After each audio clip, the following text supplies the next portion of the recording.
स्वागत आहे तुमचं आपल्या YouTube चॅनलमध्ये। तर PM किसान योजनेची अखेर तारीख जाहीर, सविस्तर माहिती जाणून घेऊ। तत्पूर्वी डिस्क्रिप्शन बॉक्समध्ये दिलेल्या लिंकला नक्की विजिट करा। तर प्रधानमंत्री किसान महासन्मान निधी योजना ही 19व्या हप्त्याच्या प्रतीक्षेत करोडो शेतकरी आहेत। अनेक शेतकरी बांधवांना 19वा हप्ता कधी मिळणार याची उत्सुकता होती आणि PM किसान योजना ही केंद्र सरकारद्वारे चालवली जाणारी एक महत्त्वाकांक्षी योजना आहे। या योजनेअंतर्गत पात्र शेतकऱ्यांना दिन समान हप्त्यामध्ये 6,000 रुपये दिले जातात आणि ही रक्कम थेट शेतकऱ्यांच्या बँक खात्यामध्ये जमा केली जाते।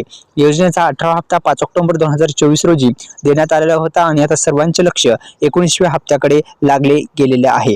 तर एकंदरीत नक्कीच शेतकऱ्यांच्या खात्यामध्ये हे 19वा हप्ता भेटून जाईल। तर मित्रांनो, तत्पूर्वी आपल्या YouTube चॅनलला सबस्क्राइब केल्याच्या नंतर डिस्क्रिप्शन बॉक्समध्ये ज्या लिंक दिलेल्या आहेत त्याला नक्की विजिट करा।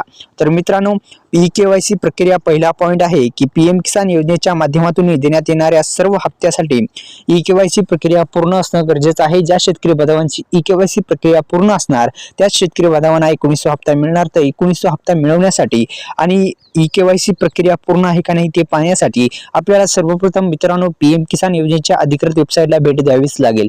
भेट दिल्याच्या नंतर आधार क्रमांक टाकल्याच्या नंतर संपूर्ण स्टेटसवर नो युअर स्टेटस जो पर्याय दिसेल त्या नो युअर स्टेटसवर क्लिक केल्याच्या नंतर तुम्ही घर बसल्या आधार क्रमांकानुसार तुम्ही जे स्टेटस आहे PM किसान योजनेचं काढू शकता। काढल्याच्या नंतर PM किसान योजनेच्या माध्यमातून देण्यात येणाऱ्या हप्त्यासंदर्भात सविस्तर अपडेट त्या स्टेटसवर असतं आणि त्या स्टेटस काढल्याच्या नंतर मित्रांनो स्टेटस काढल्याच्या नंतर काय प्रॉब्लेम आहे हे सुद्धा त्यामध्ये सांगितलं जातो। त्यामुळे मित्रांनो तुम्ही एक काम करू शकता, ते स्टेटस काढल्याच्या नंतर काय जर प्रॉब्लेम असेल, तिन्हीपैकी एक जर प्रॉब्लेम असेल तर नक्की दुरुस्त करून घ्या, अन्यथा हप्त्यासंदर्भात मोठी अडचण येऊ शकते। त्यामुळे नक्कीच ते तिन्हीपैकी एक जरी प्रॉब्लेम असेल तर दुरुस्त करा आणि तिन्हीपैकी सर्व काही हप्ते यस असतील तर काही करण्याची गरज नाही। 19वा हप्ता तुमच्या खात्यामध्ये थेट जे आधार संलग्न बँक आहे त्याच्यामध्ये येऊन जाईल। तर आधार कार्डला बँक लिंक नसणं हा एक प्रॉब्लेम आहे। तो प्रॉब्लेम दुरुस्त करण्यासाठी आपल्याला पोस्ट पेमेंट बँकचं सुद्धा तुम्ही खाते काढू शकता।